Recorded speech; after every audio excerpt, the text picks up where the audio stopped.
Welcome, everybody, to today's webinar, Get the Over-Under, the State of Sports Hiring in 2021.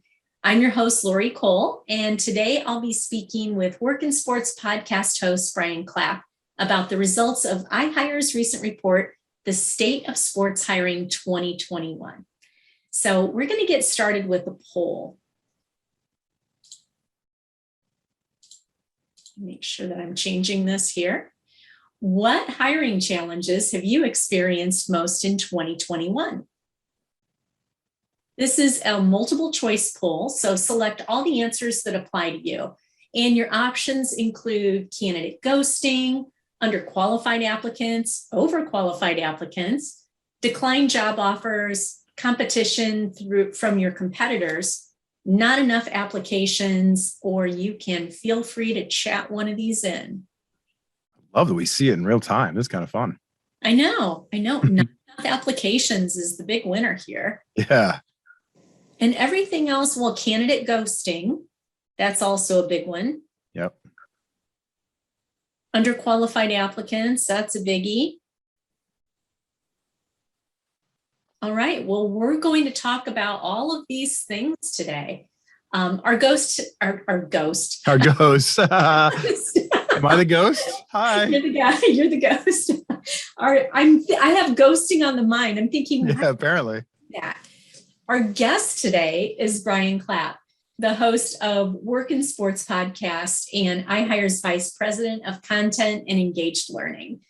For the last 25 years, Brian has been a fixture in the sports industry. Started out in sports media world as a producer at CNN Sports Illustrated, and then became the news director for Fox Sports Northwest.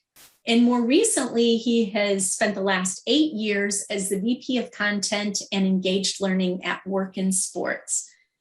Brian hosts a twice weekly podcast, WorkInSports Podcast, where he interviews decision makers throughout the sports industry about their careers and their choices. Make good choices. The date it's easy enough, right? Just make good choices. We're done. Make good choices. To date, the award-winning podcast has over 600,000 downloads. So, Brian, thank you so much for joining us today. Thank you, Lori. This is a fun topic to be engaging with, and it's always nice to be in these platforms and talking to the audience and being able to share some of the work that we've done. All right, so let's get started. What is the State of Sports Hiring report, and why was it important for the team at WorkInSports to take this deeper dive into the sports employment data? Great question. And, I don't want to be trite in this, but it's very clear the last 2 years we've been in a very different environment. And for the last 20 years from WorkInSports, we have been out there. We've been talking to people. We talk to college professors. We talk to job seekers. We talk to employers. We're always getting a feel for what's happening in the sports industry. We have connections across the sports world. But it feels like in the last 2 years, things have shifted monumentally. And instead of going through a qualitative approach of just getting out there and talking to people, we really wanted to get some data. We really wanted to go broader and wider and reach out to more people and start to understand their experience, start to understand what they're living, what they're going through, and try to take advice from that. We're trying to go at this from a very open perspective. Not only will there be information we can share that can help job seekers and employers, but also information that can help us as we kind of continue to customize our product to better serve a shifting audience and a shifting demand set. So really going through this process has been eye-opening in a lot of ways. Great. So everybody's talking about the Great Resignation. No matter what industry you're in, construction or nursing or education, it's a massive topic for job seekers and employers. What about the sports industry? Is it being affected too? It's so crazy. We've had so many conversations about this, and I've had conversations on this with different guests of our WorkInSports podcast. So John Ferguson, who's the chief people officer for NASCAR, was a guest on our show, and we talked about this as far back as February. And he was feeling that at the time. He was working at Monumental Sports Entertainment, and he was starting to feel that pressure of the Great Resignation, of people leaving the industry. And what's interesting, and we'll get into some of this a little bit later, but I do want to, when we handle data, I want to try to give you as much context as possible, because sometimes if I'm just throwing out a bunch of numbers, it can all start to blend together. So I'm going to try to get into the context of it as we discuss it. But later on, we'll discuss a little bit of this net zero churn, where there's a lot of people leaving the industry for certain reasons, but there's also a lot of people that are motivated to enter the industry as well. But getting into the data for a second, when we conducted the survey to kind of break down some of the results, 32.5% of the people who responded were unemployed. And that's a really interesting starting point to come from, because we know that we're dealing with a cross section and different types of people that are facing different things. But get this, 60%, 58.1% to be exact, 58.1% were employed. They were dutifully employed in the sports industry, but they were still actively or passively seeking a new job. And so we get back to this root of the question. Like, are people satisfied? Because that's really what the Great Resignation comes down to. What we're seeing across all industries is that people are questioning everything. People who are working, people who are looking for jobs, people who are picking out what their career path is going to be, they're questioning everything and saying, is this what I want? Does this situation where my feet are planted on the ground right here, does this make me happy? Does this fulfill me? Am I feeling good about the choices I've made? And they're questioning that. So even when they're employed, they may be looking and seeing what else is out there and thinking if the grass is greener and considering changes. Only 5% of the people that were employed are not seeking a job either. It's just crazy. Like, most people in some way, shape, or form are actively looking. So yes, the sports industry is being impacted by the Great Resignation, but it is a little different than what we've seen in other industries. A lot of other industries, people are fleeing. And in the sports industry, there's a bit of a cross section. It's leaving and coming. So we're seeing that churn effect, and we'll talk about that a little bit later. One area, if we try to pinpoint this a little bit, if we try to say, like, okay, where is this being most affected? Where in the sports industry? Because the sports industry is this really broad concept, right? It's the business world with a sports lens, and that can cover teams, leagues, organizations, marketing firms, agencies. There's so much that goes into it. One area we are seeing more information about that is having there's a greater effect there is actually in college athletics. College athletics is a grind, and the pay can sometimes be less than other parts of the industry. So there's a lot of work put into it, a lot of long hours, a lot of weekends, a lot of holidays, a lot of late nights, and maybe not that reciprocation of money. And so there are people that, when sports shut down through a lot of college athletics, they got furloughed. They looked elsewhere and they went outside of college athletics. And we've talked to a good deal of people, employers in college athletics, who said, yeah, sometimes we're struggling to get the people back. So that's one area that we've seen has been really negatively impacted by this concept of the Great Resignation, where people are questioning a little bit of everything. So you talk to a lot of people inside college athletics and then outside of college athletics. What you mentioned, the grind in the college athletics, and they just don't know if they want to do that anymore. What are the people outside of college athletics saying that they're looking for from a different job in the sports industry?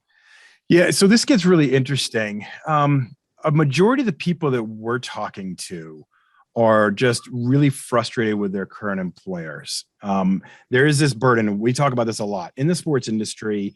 Employers have gotten by with this concept of, it's cool to work in the sports industry, and that's enough, right? So I know when I first started out in the industry, and as you said in the intro, I started out at CNN Sports Illustrated, so I worked in the sports media. And I worked, long shift, late nights, weekends, holidays, and I was fine with it. And their concept, and trust me, all my bosses and all the old people that I know from CNN will even admit this, their concept was, hey, if you're not happy with it, we'll find somebody else tomorrow that'll take your job, because there is that much demand to get into this industry. And that cool factor wins out. But there is a new pressure now. The cool factor isn't quite enough. We just had this conversation on the podcast on this exact subject, is that sports employers need to start looking at this differently and saying, we have to raise the bar on what we offer outside of just cool.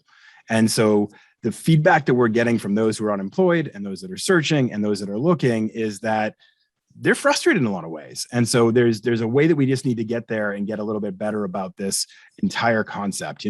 I had a I had a boss once, and I'm not going to mention any names clearly, but I had a boss once that literally used to tell me all the time, you're just lucky to be here. And that is not the right way to build loyalty. That is not the right way to build a culture. I thought about leaving all the time. And the burden is on employers in all industries, and sports is no exception, to build a great culture, to change the way that we approach this whole process of hiring and maintaining staff, and build cultures that are rewarding. People nowadays are saying to themselves, I want purpose. They're not just saying I need to work. I am programmed to show up and to work.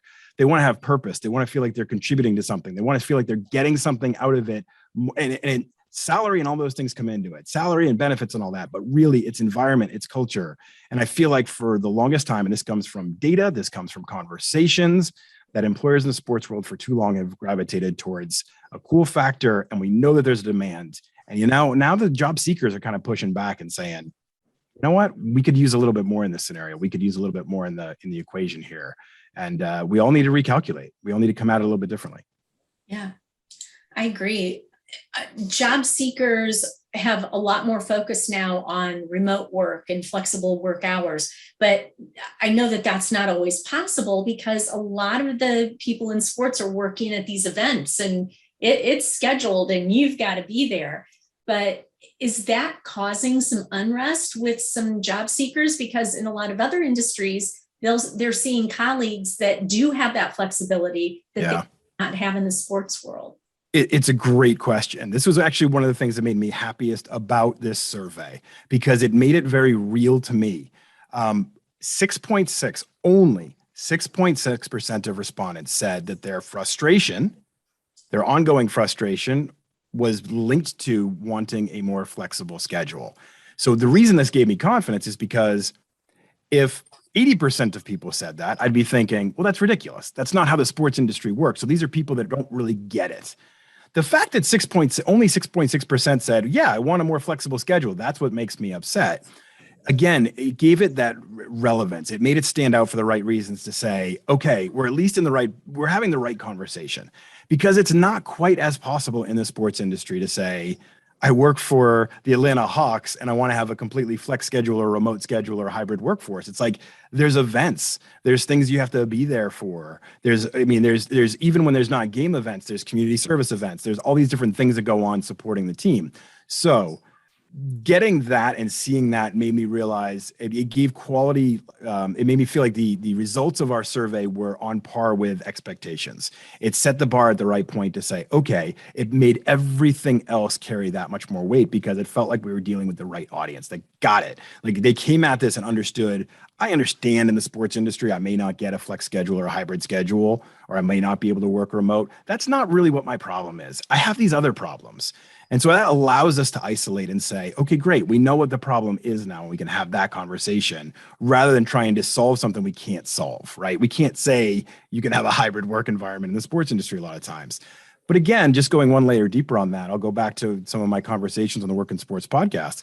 We have had guests say before, like we are like talent acquisition people, HR managers, CMOs saying it is on us to figure out when a person has a 10-hour shift or a 12-hour shift on a game night, well, how do we balance out that next day? Maybe we don't need them in the office at 9 o'clock in the morning. Maybe we can allow them to come in for a half day and getting more creative that way. That's the way we need to start thinking as an industry. That's what job seekers want. That's what employers want. And that's what employers should be thinking about, because that shows you're paying attention. That shows that you are understanding your people. You're having empathy for what their experience is and trying to maximize it the best way you can. Job seekers want you to put an effort. Like employees want you to show an effort. They want to see that you're paying attention. They want to see that you're trying to establish really good culture. You may not hit every time. You may not get it perfect, but trying to make these little shifts sends a signal to all of them that they are valuable and that they are important and they're part of the bigger picture. And that's what this job force wants. Yeah. Well, and speaking of paying attention, so you are also trying to pay attention to what a job board, WorkInSports, could do to make life easier for the employers and for the candidates. What did you learn from that part of the report? Yeah, we went in this really open-minded, saying, not only do we want to learn, like put ourselves in the shoes of job seekers and put ourselves in the shoes of employers, But we also wanted to say, well, I mean, how does the online job board experience, like, what do we need to do better? And so you have to go into these situations thinking that way, and you have to be open to that, because if not, then, none of us are perfect. We've been doing this for 20 years now, but there's still things we can continually improve upon.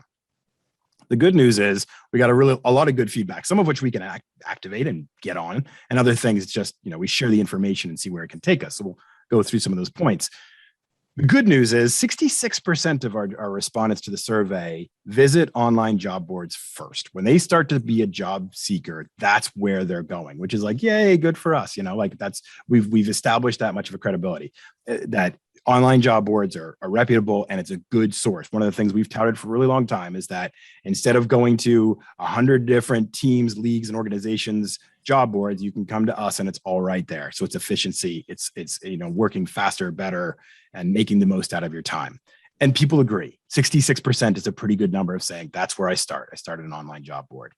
But there are some red flags, and there are some things that employers and job seekers have told us. A lot of it's on the communication side, which I found really interesting. And this is somewhere that, we can open up those doors too. We can cross over those boundaries. So some of the feedback we get from job seekers in particular is that the communication process is not open and communicative enough. So they're not getting enough feedback or knowledge from the employers in the conversation, in the process. So when you're in an application process, you're not getting things like clear timelines, what to expect next steps of that nature, other demands or needs. Like, there's just not enough of an open communication.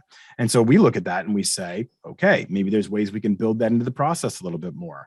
In addition, just posting for the employer side, just posting a job and gathering resumes really isn't enough anymore. They need to go a step further. They need to start explaining things like salary information, contact information, ways to have that open line of communication, what's to be expected next. So the burden on the employers to say, share more, burden on the job seekers to get to know what's coming up next. And those are the things that they're expecting.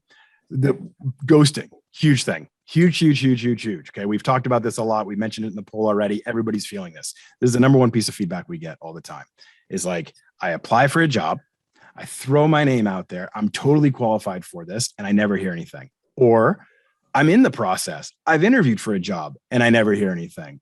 Or I get all the way to the end, I've gone through panels, I've done everything, still no level of closure. They may email me and say, we've decided to go with somebody else, but I don't really know what went wrong or anything of that nature. Massive frustration. Let's flip it around for a second though. Employers are telling us the same thing. They are getting ghosted by candidates. Candidates will have an interview scheduled and they won't show up. And that is just insanity to me. So the overall feedback that we're getting is ghosting is a major problem. So we have to increase communication pathways. Massive undertaking, but that's a burden across the lines. Job seekers can communicate better, not ghost. Our board can help to foster some of that communication, and employers need to be open to sharing more information. And then just the final thing that they pointed out too is that one of the other final points they pointed out too is that candidates are kind of frustrated because the online application process can be clunky, and it can be very different depending on job, location, organization, and it's different every time, and it can be a little bit more streamlined. So there's a lot of ways we can always improve. Yeah, that's a big frustration, not only in the sports industry, but all over the place. We constantly hear that from job seekers. Why can't they make the online application process less burdensome for the candidate? Yeah. Yeah, and you know what? I want to really hammer one other point too, is that I talked briefly in there about employers getting ghosted by candidates, and this to me is insanity. Like, if you need to realize something, and everybody listening out there, or anybody that listens to this on demand or whenever, when you are in the consideration set, like you've applied for a job and they're considering you for it and they call you in for an interview, if you ghost them, you are making a brand impression. You are building your personal brand in that moment, and it is not good. And that will spread throughout the industry, because it is a very small sports industry. It feels huge.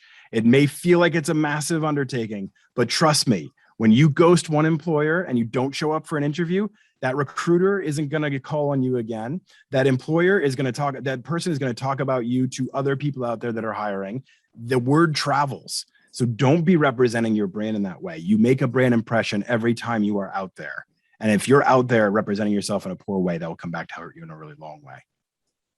And on the employer's side, they also need to be aware that just not responding to a candidate who's applied for a position, that's ghosting them too. So yeah.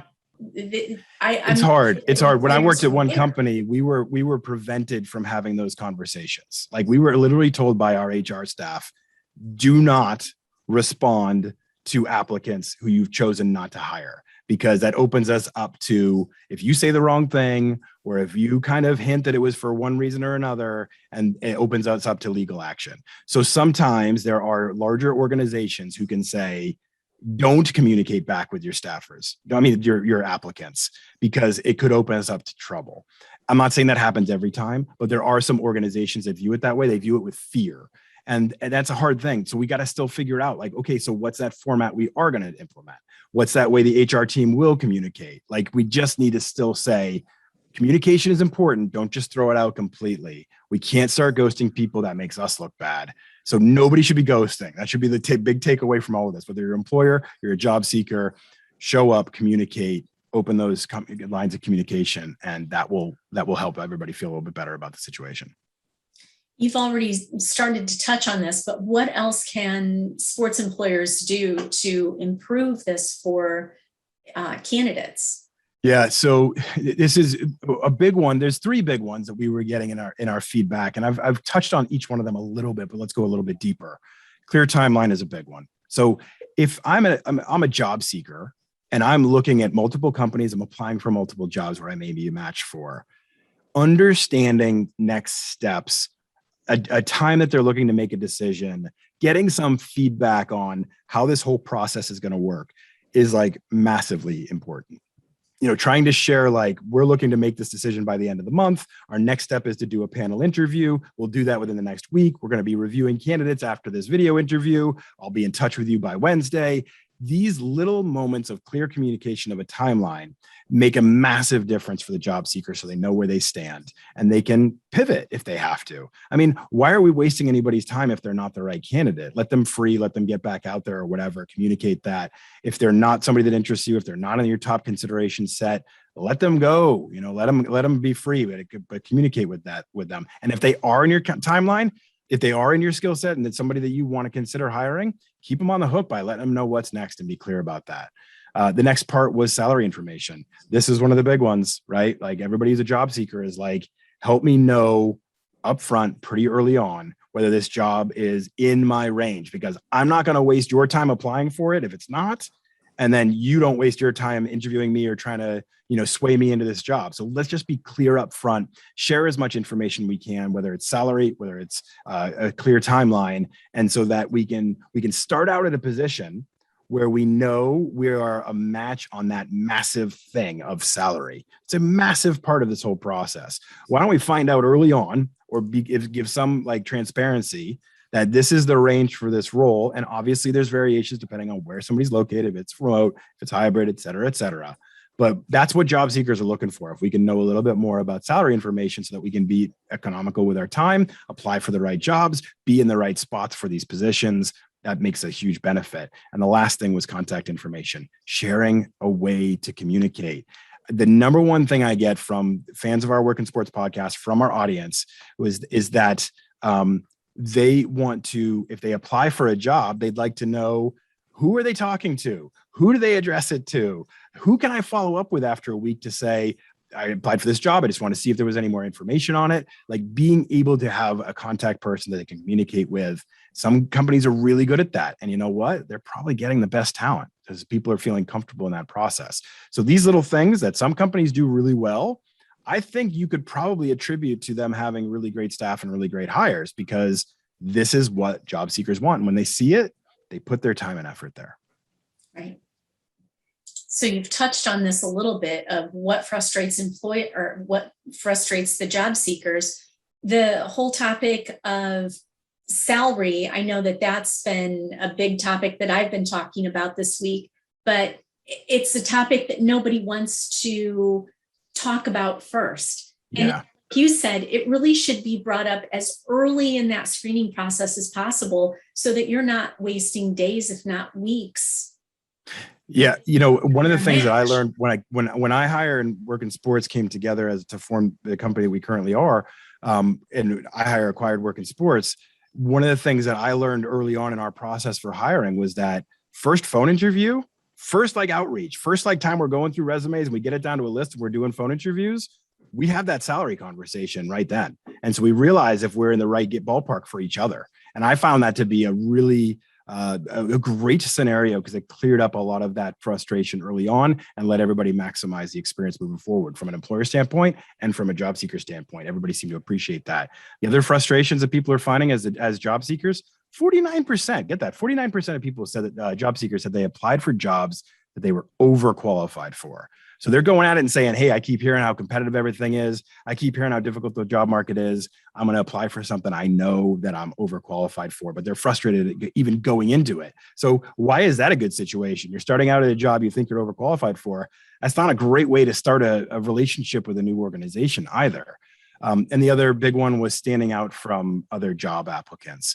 Again, this is where there's this massive, there's a massive problem I think that we face in the industry is that there's a cool factor to getting hired in sports. And so if you're the Philadelphia Eagles and you push out a job for a data analyst, they may get 700 applicants or more, right? But the problem is everybody out there is hearing that and they're like, how am I ever going to stand out? How am I ever going to be the one that gets that, the 1 out of 700? How am I going to get that lottery ticket? Well, here's the reality of it. 60 to 70% of those people are applying are just big fans. So they're going to not have the skill set that aligns with it. So cross those people off right away. And right away, you're down to a list of people who have a decent skill set for some of these roles. What I would tell people is if you're frustrated from standing out from the other job applicants, you have to go the extra layer of saying, okay, I know what my skill set is. I'm going to apply for jobs that match that. And one step further, if you're aspirational and looking at a job that interests you and say, I want to do X, Y, or Z, do a lot of research right now, starting today, to understand those jobs, to understand what skills are in demand so that you can then put a plan together to learn the skills that are in demand for that job. And again, now when you apply for these jobs, you'll stand out because you have the right skill set they're looking for. Think about it. If I'm an employer and I'm looking through 700 resumes, I'm looking for ways to take my list down and to filter it to those who are the most qualified that can do this job. So if you have the skills that match up with the demand of the industry, right away, you're going to be in the consideration set. You're going to stand out from the crowd. So don't go at it in this paralyzing fear of saying, oh my gosh, so many people want to work in the sports industry. There's no way I can stand out. If you are intentional about the process, if you learn the right skills, if you focus in the right areas and don't just apply out to every team that you love because you're a big fan, if you're intentional about the process, you'll stand out because you have the right skills. And that puts you in a much better position than just throwing your resume out there and hoping magic happens. I've heard you talk about starting a spreadsheet, looking at like 10 or 15 jobs from the industry and then starting that spreadsheet. Tell me a little bit more about how you would go about that. It's one of my favorite processes. It's low tech as you can get. It doesn't have to be crazy fancy, but let's say I was in college and I'm a junior in college and I've kind of figured out what that fit is for me. Like social media, I want to be a social media coordinator in the NBA or in basketball or in some sport, whatever it may be. Okay, great. You have some career clarity. That's awesome. Now let's put it to work. Let's do some research. So go onto our job board. We have like 30,000 jobs on the WorkInSports site right now, and go find social media coordinator jobs. Like it doesn't have to be jobs you're going to apply for. Just go find 10 or 15 of them, social media coordinator jobs, because that's the career clarity you have where you want to jump in. Look at those job descriptions, open a spreadsheet, look at those job descriptions. Every one of them is going to have a list of, we want somebody that can do X, Y, Z, 10 skills that they want to have. Write them all down in the spreadsheet in one column. Go through 10 jobs and continue doing that. Put an extra mark down. If it says Photoshop 5 times, Give it that extra value so that you know that that's really been emphasized a lot. And in the next column over, write down your comfort level with that skill set on a 0 to 10 scale. So if you go through and you're like, I want to be a social media coordinator, that is my jam, I am into this. And you keep seeing Photoshop pop up, and every one of these jobs is saying, we need somebody with Photoshop experience. And you're like, I've never done Photoshop before. Now you know you will not get jobs in this little section of the industry unless you have that skill. So now that you've done the research, you can figure out ways to learn it. You can watch YouTube videos, you can take a class, you can do anything to start to get that skill so it's on your resume and will then show up when you start applying for these jobs. This simple technique, you might find that it's Microsoft Dynamics, you might find that it's Jira or email marketing or any one of these skill sets. But if you don't know what the target is, you can't hit it. Do the research, understand what's in demand for your job that you want to do, learn those skills, and then when you apply, you'll stand out from the crowd. And I believe WorkInSports has a place on their website where you can look at online courses, free courses that you could take so that you can get those skills. It's so true. You know, when I started the WorkInSports podcast, and I've told this story before, when I started the podcast, I come from a media background, but I had never done a podcast before. I watched YouTube videos to learn certain techniques, and if I have a problem with Adobe Premiere Pro, I'll go to YouTube and look it up. So if you have things you want to learn, there's a multitude of ways to learn them. It can be an online course. It could be a course at your college. It could be YouTube videos. There's a million different ways you can do it. So just try to make sure that you are focused in on this talents that make sense for where you want to be. Look ahead to where you want to be, match it back to the skills that you need to learn, and then your resume will start to stand out in the application set, in the consideration set. All right, we're going to finish this up, at least the interview, and then we'll have Q&As. We're going to flip this around a little bit. What about sports employers? What are they telling you about their experience with hiring and the Great Resignation? So I talked earlier about the net churn rate, and what we're seeing is, and I've talked to a lot of different employers, and sometimes I'll say this off the record, so I'm not going to mention anybody by name, but what they're generally telling me is high demand to get into the industry, and we are losing some people, but it's balancing out. And why that's happening? Let's break that down into why is this happening this way? There are probably a lot of people who have been working in the sports industry for last 5, 10, 15 years, and they may be reaching a point where they're saying, working nights, working weekends, working holidays, working long hour shifts, I'm kind of done. I'm gonna move out. I'm gonna go on to something else. I'm past that grind it out phase. But then there's other people that have been working as an accountant or an HR or at some e-commerce site or whatever it may be, and they're thinking this isn't really good doing it for me. I'm not feeling that vibe anymore. I love sports. I watch sports on the weekend. That's what I do for fun. I want to work in sports. So you're getting kind of that net zero effect where, people are moving, but there's also a lot more people that are desiring to come in because they're evaluating their job, their life, their whole purpose and saying, I want to do something that feels cool and gets me energized. And a lot of people identify with sports in that way. What that means is with that kind of activity, one of the tenets of the sports industry is a lot of times you have to relocate to move, you have to move on to move up. Right? That's one of the things we talk about a lot. I went from Atlanta to Seattle to Denver. I moved around a good amount because as I wanted to grow in my career, I'd hit a point where I was blocked, right? There was somebody else doing that job and they weren't going anywhere. So I had to move somewhere else to get management skills. I had to move somewhere else to be a news director. What we're seeing now is with some of this churn, opportunity is out there. So if you're interested in being in the sports industry, we're seeing that more job openings are coming up, more churn is happening, more mid-level managers are opening up, and you're just seeing opportunity come in a lot of different areas that maybe wasn't always there. So you're hearing this Great Resignation stuff, and there's a lot of activity happening, but a lot of it can actually benefit you too in a lot of ways and to get you out there for it. So large number of applicants are still out there. People are coming in, coming out, probably more than ever before. But the skills you still need to go by the tenet of, if I have the right skills for this job, it makes sense for me to apply. One of the things we deal with a lot is people saying, I'm a big fan, or I look at this job and I've got 1 or 2 of the skills they're listing. That should be enough. It's not, you should probably be in that 60 to 70% of what they're saying. If they list 10 skills, if you have 6 or 7 of them, that's probably a good position for you to apply to, or else you're just kind of in the middle of the pack or in the mix somewhere. And just don't over apply, because employers, especially in the sports industry, through applicant tracking systems, are seeing when people are applying for every job that comes up at their organization. I've talked with some people in the NFL that are like, we know when there's certain people that just apply for every single job we have available. And that does not attract us because we want people that want this specific job, that want to do this specific thing. I don't want somebody that's just a fan that wants to take any opportunity that we have out there. So don't over apply. Make sure your skills match the jobs you're applying to, and understand there is more opportunity out there probably than ever before. All right, so let's get to the questions and answers here. A lot of early career employees are in their 20s and 30s. Have you looked at the data by that age group? And if so, what specific advice would you have for that group?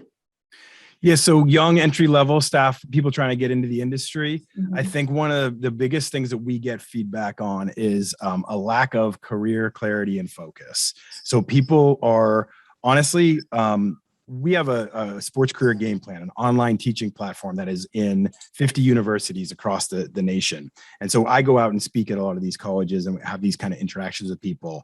And they are stunned when I'm telling them that most people are graduating with a love of sports, but not a lot of specific knowledge. And so I'm always trying to get people to get some career clarity a little bit earlier so that they can start to focus in on what skills matter. I got hired my first job out of college at a massive CNN Sports Illustrated, a really large sports media company, when most people in sports media start in some really small market like Pocatello, Idaho. And the reason is because I had a skill that they needed. I had learned a certain specific skill that was in massive demand for the industry. You can do that technique in that process. So when we talk to people who are early in their career, a lot of it is like, I just want to get my foot in the door and see what happens and try this out. And I want to work for a team and I want to do this. And it's like all very generalities. That's harder to grow if you're just trying to figure things out as you go. If you can get yourself some understanding of what you like and you kind of learn that through internships, through volunteer opportunities, through the classes you take, through informational interviews. There's a lot of ways to start to learn the industry. By listening to our podcast, you can get introduced to all different types of career paths that are out there in the sports industry. If you do those things and you start to narrow in on something that interests you and you start to become a little bit more of a master in that area, you can start to grow in your career path rather than just kind of floating around and kind of figuring it out as you go. So in that 20 to 30 set, I think the most successful people that I've come encounter with and those that are really on it are the ones that are the most focused and start to zero in on what they want. Career clarity. Career clarity. It's hard to say though. I love that. I know, but I love that. I'm going to bite my tongue when I say it. All right. Another question is, do you feel that companies in sports don't actually care if they have top talent as much as they prefer cheap, serviceable talent? It kind of jives with you're lucky to work here mindset that organizations have. You know, I don't necessarily buy that. I understand where you're coming from. I think it may have been that way 20 years ago, where it was like, get cheap talent and train them up. And we can get sports fans or we can get people and train them up. And then, you know, we start them here. So if we start them really low, even if we're giving them good raises, they're still only here. I think that may have been the philosophy earlier on. I definitely dealt with that. I had job opportunities and I took the one at CNN, even though it didn't pay the best, because I knew it would be something on my resume that would always stand out. And it would almost act as a grad school for me to learn the industry from the absolute best people out there that are doing it at a high level. But I will say, I think over the last 10 years, the sports industry has started to view itself as more of a big business. And maybe it's even the last 15. I think more pervasively, it started to say, like, we're a business. We function in the same ways as a business. We're going to make more data-driven decision making. There's going to be more of an emphasis on hiring the smartest people that are available. If you look at even sometimes teams and leagues kind of set that bar for everybody. If you look at a lot of GMs and a lot of different senior leadership within organizations now, a lot of them are economic majors. A lot of them are statisticians. A lot of them have this extreme knowledge of analytics. These are massive skill sets where it used to be like this grizzled old vet that sat on a bench at minor league stadiums and high schools across the nation for 20 years and proved that they could identify talent. It's a much different way that they're running organizations now, where they're focused more on the business side of things. And there's so much money out there. I do think that the industry as a whole has raised the bar on the expectations. And I would also layer into that one other factor. There never used to be sports management majors. When I was coming up in the 90s, not to date myself, but when I was coming up in the 90s, there weren't sports management majors. There may have been like 3 or 4 of those programs across the country.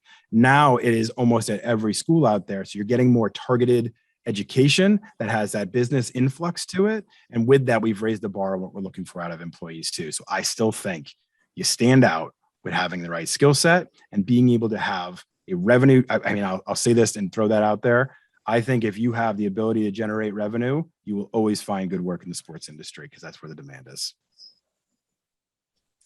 So how has remote working impacted the sports industry specifically? Are many sports employers shifting, or is it the nature of sports to require people to return to the office? Yeah. So here's the thing. I got into this was years ago now, but I got into kind of a Twitter argument with Mark Cuban once. It was actually one of my shining moments. But I got into a Twitter argument with Mark Cuban once because he was saying people that manage and go into sports management are setting themselves up for failure because there's only X amount of teams out there and they only have so many staff. There's just not that many opportunities. And our argument came down to, wait, you're turning the industry into only working for a team, a league, or an organization, so like supporting it. There's so much more out there than just, minor league teams, professional teams. There's tons of different opportunities out there. So if you look at it and say, I want to work in the sports industry, but I don't really want to be at the arena every night or in the working for a team that has events every night and that stress and that schedule. There's a lot of other ways to work in the industry. And if you go about it that way, you can get a more flexible schedule. You can get remote work. You can get a hybrid environment. But there are certain restrictions too. If you're going to work for a team and you're working in something that is consumer facing or event management or even social media where you're up on, you're maybe, taking videos, recording things, taking video, photography work. I mean, you got to be there. You got to be there. So we still see there is opportunity for remote work, but it's probably not as much as other industries.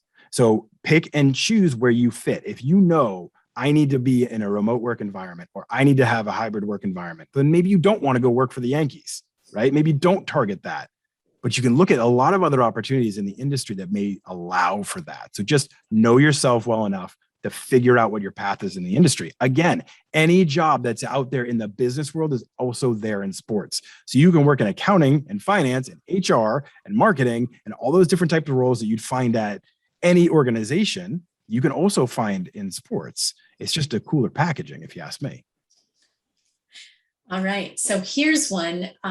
Someone says, my only 2 counterpoints to the salary piece are, number one, I believe candidates will apply for jobs solely based on compensation, ignoring other factors. And I believe that that's addressing whether you're putting the salaries on the app. Yes. And number 2, if the range is truly based on years of experience and proficiency and level of skill, would it not be absurd for me to put in the job description that it pays somewhere between 100 and 200K based on XYZ? Yeah. And okay. So you are actually leaning directly into some of my core beliefs as well, even though I was echoing the survey results. This is what job seekers want. Is it possible? Is it as clean as we try to make it sound or what their desires are? No. There's 1,000 different variables that come into it. What I would say is early in the process, start to have that conversation, maybe not on the initial job posting. Job seekers want it in the initial job posting because they want to make their decisions based on a range that fits what their needs are. But I don't know how reasonable that is as an employer. What I would say is to find that happy medium. Maybe it is early in a process, first phone interview, of that nature, that conversation starts, you find out if you're in the same ballpark. And that may be the compromise, because I agree with you. If I'm hiring for a remote role, it may change based on where you are. If I shift during the process because I realize like I put this job out there, but the best applicants I'm getting have way less experience, but I think I can train them up. Well, maybe I'm going to shift that salary down. You have to give yourself some range and flexibility. So I wouldn't personally publish it in the job posting, but I am sharing with you what job seekers want. And that is to see it in the job posting. The compromise I would think would be have that conversation early on. Not that kind of a range, but typically if the job was paying between 60 and 75,000, that would be a good range for you to put into the job description. It could be. Yeah. I mean, it could help Like set the stage for the 10, conversation. 15. Yeah. Yep. 100 to 200 leave some openings, but I mean, I might need to call whoever's doing that. Just kidding. All right. This is the last one. If you combine your first two questions and answers together and look at it from the other side, so we're removing the pop, the wow, or the cool factor from working in sports. Is it just a paycheck, just a 9 to 5? Or are we going to start saying this is just a job? So now that I'm totally. Yeah. So don't ever, my advice would be don't ever take away the cool factor, but don't rely on it. Don't overly rely on it. Okay. There is a cool factor of working in sports. I loved every minute of my experience working in the sports industry.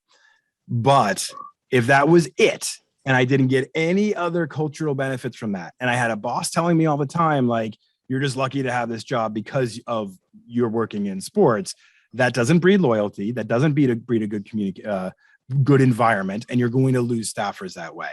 So what I'm saying is focus on the overall environment. Love the cool factor. It makes it special. I love working in the sports industry. I knew news and information before anybody else did. That was great. It was wonderful at parties. But what I'm saying is it's got to be more than just that. So figure out ways to work in other benefits to it. You know, tickets to games are great, but other community events, other cultural events within, other team building events within, ways to give other additional benefits, make your employees feel like they have purpose, that they're contributing to something bigger than just their role, that they're really intertwined with the business moving forward. Be transparent, share what's going on in the industry, why you're making certain decisions for the business, where you're headed, what your goals are. All those things contribute to a positive work environment. And then you layer in the fact that it's super cool to work in the sports industry. And it's not just a job. It's not just 9 to 5. Again, I'll go back and say, when I first started, I worked from 4 to midnight. I worked from 7 at night till 3 in the morning. I worked on Christmas. I loved every minute of it. That was my personal choice. But I'm saying nowadays, people are questioning that more than ever through this process of the Great Resignation, through coronavirus, where everybody's looking back and saying, does this job fill my needs and fill the bucket of my heart? Like, does it fill my soul? If you're having those questions, these are some of those factors that may be missing for you. These other things that come from the work environment other than just cool. So we as employers need to understand that and know that that's what job seekers are looking for, more than just cool. We got to start giving them greater purpose, greater understanding, goals, career paths, events, like make the cool factor live outside of just the actual 9 to 5 showing up to work and getting it done. So you're not done selling the sizzle, as this employer put it, of the jobs in the sports industry. But what you're saying is make the cool factor a part of what that makes that job incredible, and not just count on the fact that it's in the sports industry to sell that job. Exactly. Think of that disconnect. I was working jobs, and I know that this is not only my experience. I've interviewed hundreds of people that share this kind of experience. I've known hundreds of people that would share this kind of experience. I got the job because of the cool factor. I wanted to work in sports. This felt like something I was super passionate about. And then I got there and I was treated in a way that was not conducive to a good work environment. Well, that's a disconnect, right? I've got this cool job that I'm so excited and passionate about, but the leadership and the organization doesn't make me feel like this is a cool experience. It doesn't make me feel valued or like I'm happy or like I'm fulfilled, and they're just grinding me away. The cool factor starts to go down after a while, right? That thing can only support you for so long. So we have to give more support. I mean, think about it. What's happened in the last year? We have talked more about mental health. We've talked more about the health of our employees, the health of athletes, the mentality behind it all. Like, open our eyes, employers, like, and look at this and say, we have got to do a better job of understanding cool is not enough. We have to do more. And that's on all of us as employers. Balance those two things out. Don't over rely on the fact that it's sports. Everybody wants to be here and I can replace you tomorrow. That's not the right message. Great. Well, Brian, thank you so much. This has been such a great almost hour. I can't believe that it went that fast. Please. Anybody who knows me knows that I can talk. Please follow him on LinkedIn, Twitter, Instagram, of course, YouTube. Follow his podcasts. we recorded this webinar and we'll be sending it out and making it available on demand. And thank you so much for joining us today. Thanks, everybody. Really great to be here.